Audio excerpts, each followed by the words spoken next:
औज़ुबिल्लाहि बिस्मिल्लाहिर्रहमानिर्रहीम अस्सलाम वालेकुम। नेक्स्ट क्वेश्चन को हमने डिस्कस करना है एमसीक्यूज़ के हवाले से। इसमें नंबर 1 पे आएगा, the constituent assembly of Pakistan was dissolve by governor general by a proclamation dated on 24 October 1954। मतलब गवर्नर जनरल ने दोबारा नेशनल असम्बली जो है उसको डिज़ॉल्व कर दिया था, कॉन्स्टिट्यूएंट असम्बली को 24 अक्टूबर 1954 को। And reconstituted council of ministers was set up, और एक नई काउंसिल ऑफ मिनिस्टर जो है वो सेटअप की गई थी।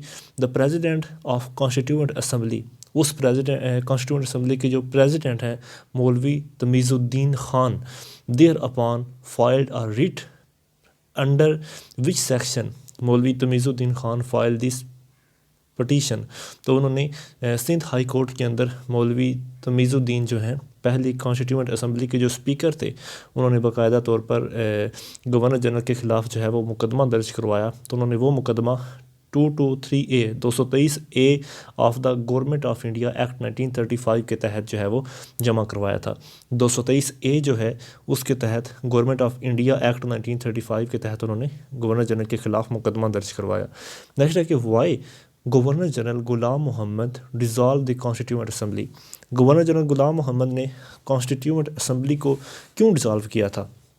उसकी वजह ये थी, the assembly had passed a bill curtailing the power of governor general, क्योंकि असम्बली जो है वो ये गलती कर बैठी थी कि उन्होंने वो बिल पास कर दिया था जो गवर्नर जनरल की पावर उसको ज़ब्त कर लेता है। तो लिहाजा गवर्नर जनरल साहब को ये बात ना भाई कि मेरी पावर को काबू किया जाए, तो उन्होंने किस्सा ही ख़त्म किया, उन्होंने कॉन्स्टिट्यूएंट असम्बली को डिज़ॉल्व कर दिया। नेक्स्ट है कि when governor general dissolve constituent assembly, governor general ने 25 अक्टूबर 1954 को 24 अक्टूबर 1954 को गवर्नर जनरल साहब ने कमेटी को डिज़ॉल्व कर दिया। नेक्स्ट है governor general dissolve the constituent assembly on the grounds of, governor general ने कौन कौन से इल्ज़ामात लगाए कॉन्स्टिट्यूएंट असम्बली को डिज़ॉल्व करने के लिए? उन्होंने कहा था कि इनएक्टिविटी में उन्होंने ये कहा था कि 7 साल हो चुके हैं और अभी तक कॉन्स्टिट्यूएंट असम्बली जो है वो आइन क्यों नहीं बना पाई, इस वजह से उन्होंने कहा था कि इसका खाता ख़त्म करो। नेक्स्ट उन्होंने कहा था इनकम्पिटेंसी, उन्होंने कहा था कि जो है उसका क्या नाम है, इंडिया जो है वो हमारे मुकाबले में 26 जनवरी 1949 को उन्होंने पहला अपना कॉन्स्टिट्यूशन जो है वो लागू कर भी दिया था, लेकिन अभी तक हम क्यों नहीं कर सके, लिहाजा ये कमेटी का जुर्म है, इसको डिज़ॉल्व किया जाए। और साथ साथ उन्होंने ये भी कहा था कि ये करप्शन कर रही है और अपने अख्तियारात गलत इस्तेमाल कर रही है, तो इसका कांटा निकाल दिया जाए। नेक्स्ट है कि the dissolution of constituent assembly was challenged bye it's speaker. Constituent assembly जो है मतलब उसके जो स्पीकर हैं उन्होंने बाकायदा तौर पर किस कोर्ट के अंदर उन्होंने इसको रिट किया था? तो उन्होंने सिंध चीफ़ कोर्ट और आफ्टरवर्ड फेडरल कोर्ट, उन्होंने पहले तो सिंध चीफ़ कोर्ट के अंदर इसके ख़िलाफ़ मुकदमा दर्ज किया और सिंध चीफ़ कोर्ट ने फ़ैसला किया था कि मतलब असम्बली को दोबारा बहाल किया जाए, लेकिन गवर्नर जनरल साहब इतने ढीठ थे कि वही मुकदमा वो फेडरल कोर्ट ले गए और फेडरल कोर्ट जो है वो जैसे कहते हैं कि चोरों के साथ वो मिल गई और उन्होंने गवर्नर जनरल के इस एक्ट को जायज़ करार दे दिया। नेक्स्ट है कि on which grounds the dissolution of constituent assembly was challenge, किस ग्राउंड के ऊपर कॉन्स्टिट्यूएंट असम्बली की डिसोल्यूशन को चैलेंज किया गया? तो वो ये कि assembly is a sovereign body and governor general had no powers to dissolve it. जो मौलवी तमीज़ुद्दीन साहब हैं उन्होंने ये बात कही थी कि गवर्नर जनरल साहब कॉन्स्टिट्यूएंट असम्बली को डिज़ॉल्व नहीं कर सकते। उसकी वजह ये है कि जो कॉन्स्टिट्यूएंट असम्बली है वो बाकायदा तौर पर एक सॉवरेन बॉडी है, जबकि गवर्नर जनरल के जो अख्तियारात हैं वो अब इस्तेमाल नहीं कर सकता पाकिस्तान बनने के बाद असम्बली को डिज़ॉल्व करने के। नेक्स्ट है कि what was the judgement of Sindh chief court in dissolution of constituent assembly case. जब सिंध ने यानी कि जजमेंट क्या थी सिंध हाई कोर्ट की जब कॉन्स्टिट्यूएंट असम्बली को डिज़ॉल्व किया गया था, तो उन्होंने कहा था कि dissolution was ultra wides and wide. उन्होंने कहा था कि ये जो डिसोल्यूशन की गई है ये अपने अख्तियारात का गलत इस्तेमाल किया गया है और इसको फौरी तौर पर बहाल किया जाए। नेक्स्ट है कि what was the decision of federal court in the dissolution case of constituent assembly. तो मतलब फेडरल कोर्ट ने क्या बात की थी? उन्होंने कहा था कि जो गवर्नर जनरल साहब ने चीज़ की है वो बिल्कुल ठीक की है, इस कॉन्स्टिट्यूएंट असम्बली को डिज़ॉल्व होना चाहिए। नेक्स्ट है कि In case of Constituent Assembly's dissolution, the federal court set the judgment of Sindh court aside on the technical ground that the act by virtue of which the Sindh High Court issue is the verdict was not yet a law।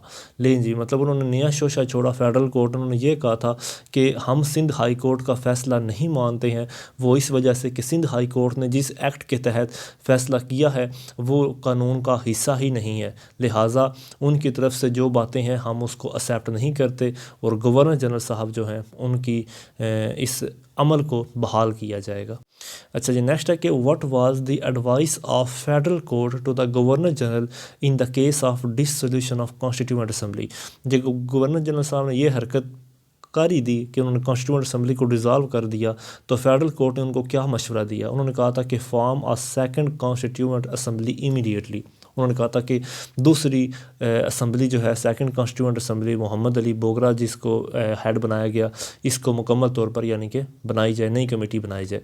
अच्छा, the independence act also provided that the constituent assembly should also act during the interim period।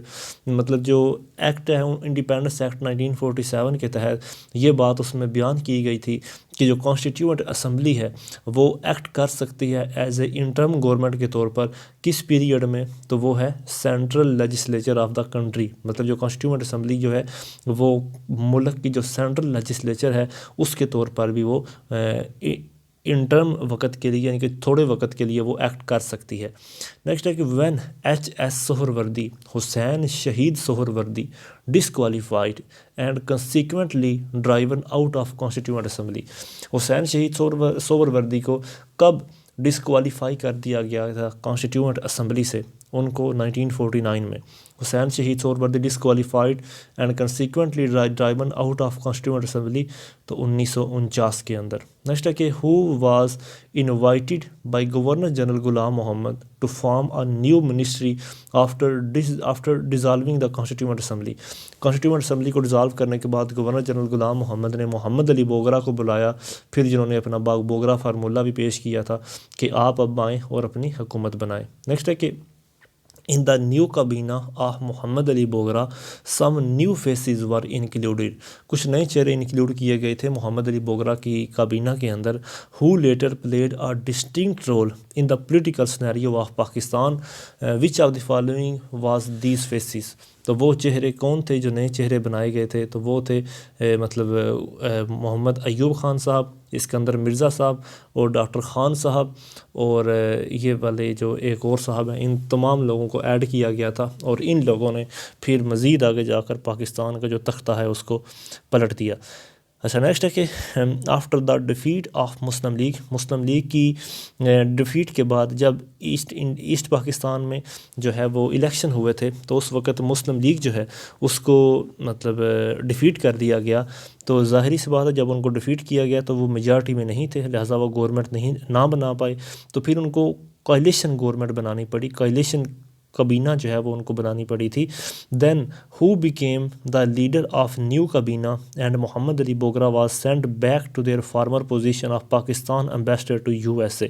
मतलब मोहम्मद अली बोगरा साहब जो हैं उनको पहले America से बुलाया गया, जो कि एम्बेसडर थे पाकिस्तान के अमेरिका के अंदर, उनको बुलाकर पाकिस्तान का वज़ीर आज़म बनाया गया। तो फिर उनको वापस भिजवा दिया गया। कब? जब जो है ईस्ट पाकिस्तान के अंदर मुस्लिम लीग इलेक्शन हार चुकी थी और फिर उनको कोalition गवर्नमेंट बनानी पड़ी थी जुगतो फ्रंट के साथ, JF के साथ, और फिर उसके बाद जो है मोहम्मद अली बोगरा को वापस भिजवा दिया गया। तो उस वक्त जो नए यानी कि काबीना के हेड बने थे वो बने थे मोहम्मद अली जो हैं वो नए लीडर बने थे काबीना के। नेक्स्ट है the greatest achievement of Muhammad Ali Kabina was the establishment of Pakistan Act that amalgamate the provinces into one, mention the date। मतलब सबसे बड़ी जो अचीवमेंट है, जो सबसे बड़ी गलती भी शायद कई मरतबा कहा जाता है मोहम्मद अली काबीना की, उन्होंने ये की कि उन्होंने मतलब पाकिस्तान के चारों सूबों को इकट्ठा करके उन्होंने एक सूबे का दर्जा दे दिया, जिसको कहते हैं वन यूनिट स्कीम। और ये 1 यूनिट स्कीम जो है ये लॉन्च की गई 30 सितंबर 1955 को। और ये एक सोची समझी साजिश थी। उसकी वजह ये थी कि जो ईस्ट पाकिस्तान है उसकी आबादी थी 55%, जो पाकिस्तान यानी कि वेस्ट पाकिस्तान है हमारा पाकिस्तान, इसकी आबादी थी 45%। लेकिन इसके सूबे थे 4, इसका सूबा था सिर्फ 1। इसको 1 यूनिट कहा जाता था, इसको मिक्सचर ऑफ यूनिट कहा जाता था। लिहाजा इसको उन्होंने ये गलती की कि इसका उन्होंने मुकाबला करने के लिए इसके चारों सूबों को उन्होंने एक कर दिया। 1 यूनिट स्कीम लॉन्च करके उन्होंने प्लेट में रख के कहा लें जी ये आपकी 1 यूनिट स्कीम रही, और अब ईस्ट पाकिस्तान हमारे से मुकाबला करके दिखाए 30 सितंबर 1955 को। अच्छा, नेक्स्ट है when governor general convened the second constituent assembly. Governor general साहब ने दूसरी कॉन्स्टिट्यूएंट असम्बली कब बनाई? तो उन्होंने मई 1955 के अंदर गवर्नर जनरल साहब ने, गुलाम मोहम्मद साहब ने। और गुलाम मोहम्मद साहब की आपको क्या बात बताएं कि ये एक माजूर इंसान थे जो कि व्हील चेयर के ऊपर ही ज़्यादातर चला करते थे, और ये ऐसी यानी कि बातें करते थे कि सिर्फ मोस्टली इनकी बातों को इनकी सेक्रेटरी को ही समझ आ पाती थी। और फिर ये मतलब जब हज करने गए हुए थे सऊदी अरेबिया के अंदर, तो बाद में कॉन्स्टिट्यूएंट असम्बली ने जो है वो मतलब रिपोर्ट पेश की और फिर उस बिल को पास भी कर लिया। और उस बिल के अंदर जो है वो ये बात कही गई थी कि गवर्नर जनरल की जो पावर्स हैं उनको कम किया जाएगा। और जब इन्होंने ये वहाँ बात सुनी, इनको लग गई आग। इनको जब आग लगी तो उन्होंने दौड़ते हुए आए और इन्होंने कॉन्स्टिट्यूएंट असम्बली को डिज़ोल्व कर दिया। और फिर उन्होंने नई असम्बली जो बनाई थी मई 1955 के अंदर बनाई थी। नेक्स्ट है the second constituent assembly was consisted of. जो सेकंड कॉन्स्टिट्यूएंट असम्बली है वो कितने लोगों के ऊपर मबनी थी? वो 80 लोगों के ऊपर। Second constituent assembly consisted of 80 members. Next है how many members were from east Pakistan in the second constituent assembly. जो दूसरी कॉन्स्टिट्यूएंट असम्बली बनाई गई थी, क्योंकि उसमें टोटल 80 लोग थे, लिहाजा 40 लोग जो हैं वो ईस्ट पाकिस्तान से और 40 वेस्ट पाकिस्तान से। नेक्स्ट है कि in the second constituent assembly 72 members were selected by the members of provincial assemblies and electoral college for Karachi and Balochistan. और बाकी जो थे वो नॉमिनेटेड थे। मतलब टोटल लोग थे 80 के अंदर से जो है मतलब 72 लोग बाकायदा तौर पर इलेक्ट हुए थे, और जो बाकी 8 लोग हैं वो नॉमिनेटेड लोग थे। अच्छा, नेक्स्ट है कि when the elections of second constituent assembly were held. दूसरी कॉन्स्टिट्यूएंट असम्बली के लिए इलेक्शन कब हुए? तो वो जून 1955 को, जून 1955 को जो है वो फिर सेकंड कॉन्स्टिट्यूएंट असम्बली के लिए इलेक्शन हुए थे। अच्छा, नेक्स्ट आएगा कि when the first sitting of second constituent assembly was held. Second constituent assembly की पहली बैठक कब हुई थी? तो वो जुलाई 1955 को हुई थी। जून में इलेक्शन हुए और जुलाई में उनकी पहली बैठक हुई, पहली मीटिंग हुई दूसरी कॉन्स्टिट्यूएंट असम्बली की। आफ्टर द पार्टीशन यानी कि पाकिस्तान और इंडिया की जुदाई के बाद, when Muslim league lost its parliamentarian majority. Muslim league ने अपनी मेजॉरिटी जो है पार्लियामेंटेरियन की वो कब उन्होंने गंवा दी? तो उन्होंने जून 1955 के अंदर होने वाली इलेक्शन के अंदर मुस्लिम लीग की जो मेजॉरिटी है वो काफ़ी हद तक नीचे आ गई और वो गवर्नमेंट बनाने के काबिल भी ना रहे। नेक्स्ट है कि of which party the most members of second constituent assembly from east Pakistan were selected. तो वो थे अवामी लीग और यूनाइटेड फ्रंट।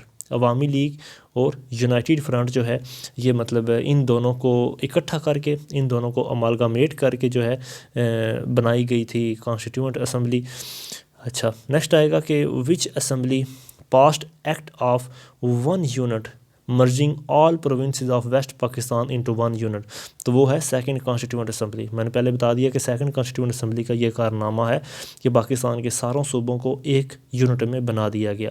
नेक्स्ट है कि the second constituent assembly framed and passed the first constitution of Pakistan. जो सेकंड कॉन्स्टिट्यूएंट असम्बली है उन्होंने पहले कॉन्स्टिट्यूशन को फ्रेम किया और फिर उसको पास किया। तो कब? उन्होंने फरवरी 1956 को। सेकंड कॉन्स्टिट्यूएंट असम्बली ने पहले आइन को बाकायदा तौर पर फ्रेम किया और फिर उसको पास भी किया, तो उन्होंने फरवरी 1956 को, फिर मार्च 1956 को उसको लागू कर दिया गया। 23 मार्च 1956 को उसको लागू किया गया। नेक्स्ट है in which constitution Pakistan was declared republic, कौन से कॉन्स्टिट्यूशन के अंदर पाकिस्तान को रिपब्लिक कहा गया, तो वो 1956 के अंदर, 1956 के अंदर पाकिस्तान के कॉन्स्टिट्यूशन को जो है वो रिपब्लिक का नाम दे दिया गया था। अच्छा, उसके बाद आएगा कि according to the constitution of 1956 the president was, constitution of 1956 के मुताबिक जो मुल्क का सदर होगा वो चीफ़ एग्जेक्टिव भी होगा, यानी कि एग्जेक्टिव कमेटी का हेड होगा, और साथ ही साथ वो हेड ऑफ स्टेट भी होगा। हेड ऑफ स्टेट और चीफ़ एग्जेक्टिव, ये दोनों जो ओहदे हैं ये सदर के पास होंगे।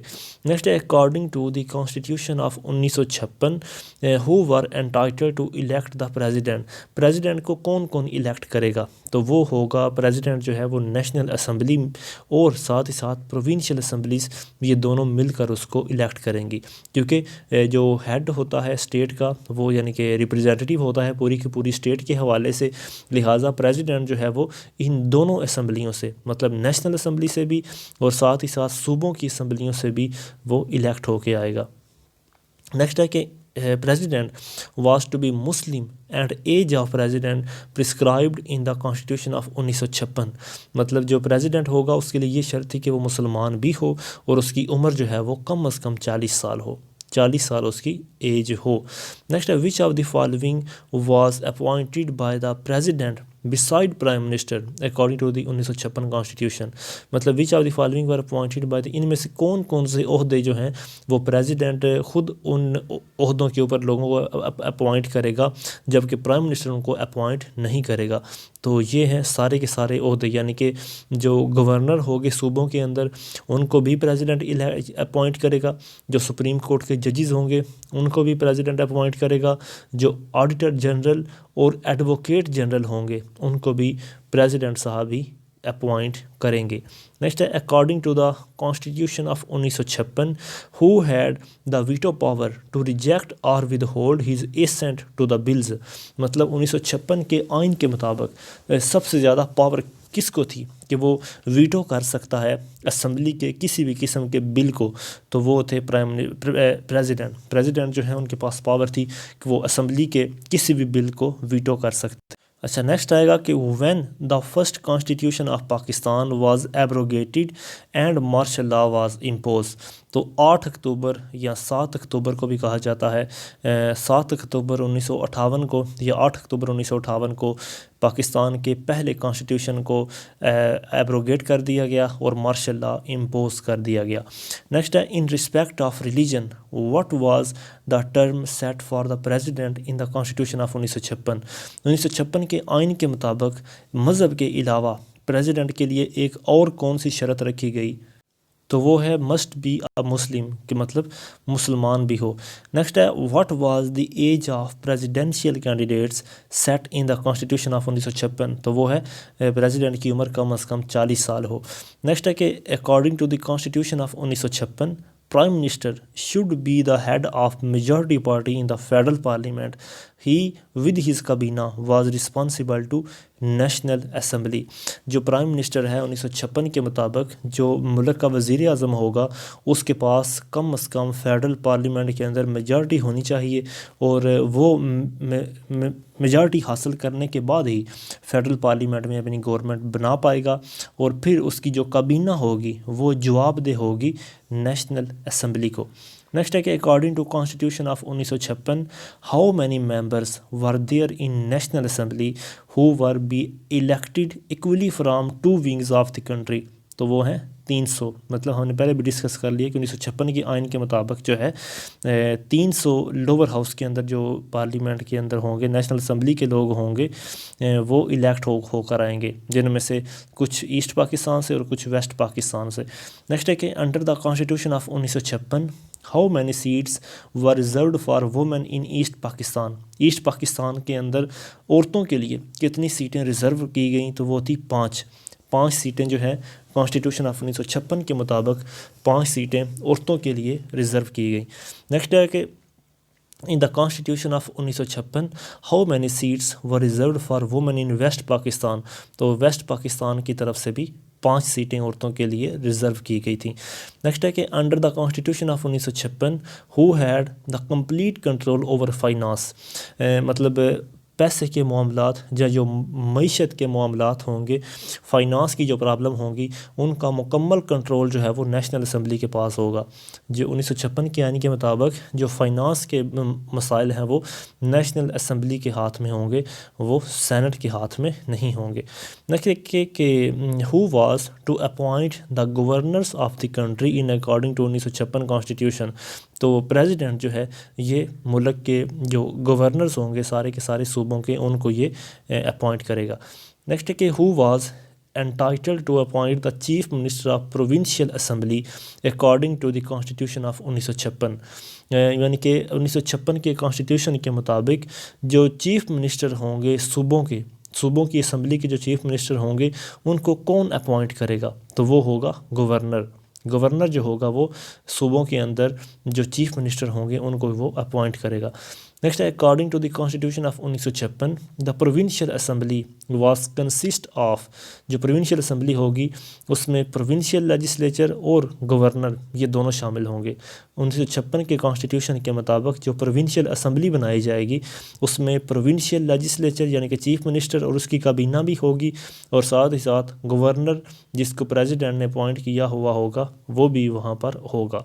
नेक्स्ट है कि How many seats were allocated for the provincial assembly in the constitution of 1956? 1956 के आइन के मुताबिक जो प्रोविंशियल असम्बली है, जो सूबाई असम्बली है, उसके लिए कितनी सीटें एलोकेट की गई? तो वो थी 80 सीटें जो हैं वो एलोकेट की गई प्रोविंशियल असम्बली के लिए। नेक्स्ट है कि how many seats in of the provincial assembly were reserved for women in the constitution of 1956। 1956 के आइन के मुताबिक जो सूबों की असम्बली होगी, जो प्रोविंशियल असम्बली होगी, उनके अंदर औरतों के लिए कितनी सीटें होंगी? तो वो होंगी 10 सीटें जो है वो औरतों के लिए रिज़र्व होंगी। नेक्स्ट है कि supreme court had in the constitution of 1956। जो सुप्रीम कोर्ट होगी उसका आइन में क्या रोल होगा? तो उसका रोल होगा कि एक तो वो ओरिजिनल जुरिस्डिक्शन होगी और दूसरी अपीलीट होगी, मतलब चेक एंड बैलेंस जो है वो रखेगी कि क्या कोई काम खिलाफ आइन तो नहीं हो रहा। अच्छा, नेक्स्ट है कि under which constitution the citizenship of federation was declared only one and separate citizenship of constitution state was disallowed. तो वो है 1956। दोबारा सुने, 1956 के कॉन्स्टिट्यूशन के मुताबिक जो फेडरेशन की सिटीजनशिप होगी was declared only one and separate citizenship of constituent state was disallowed. मतलब जो भी बंदा फेडरेशन का मेंबर बनेगा उसकी जो सिटीजनशिप होगी वो सिर्फ़ एक होगी, मतलब वो सिर्फ़ एक मुल्क का शहरी होगा, ये उसके लिए ज़रूरी है, वो दो मुल्क का शहरी नहीं होगा। अच्छा, नेक्स्ट है कि आज का आखिरी सवाल, the constitution of 1956 contain provisions. 1956 के कॉन्स्टिट्यूशन के मुताबिक जो प्रोविजंस होंगी 1956 के कॉन्स्टिट्यूशन के मुताबिक contain provisions relating to centre and units. मतलब 1956 के मुताबिक कॉन्स्टिट्यूशन के मुताबिक जो प्रोविजंस होंगी वो सेंटर और यूनिट्स के रिलेटेड होंगी। तो आज की रीति इंशाल्लाह बाकी हम नेक्स्ट वीडियो में डिस्कस करेंगे। अस्सलाम वालेकुम।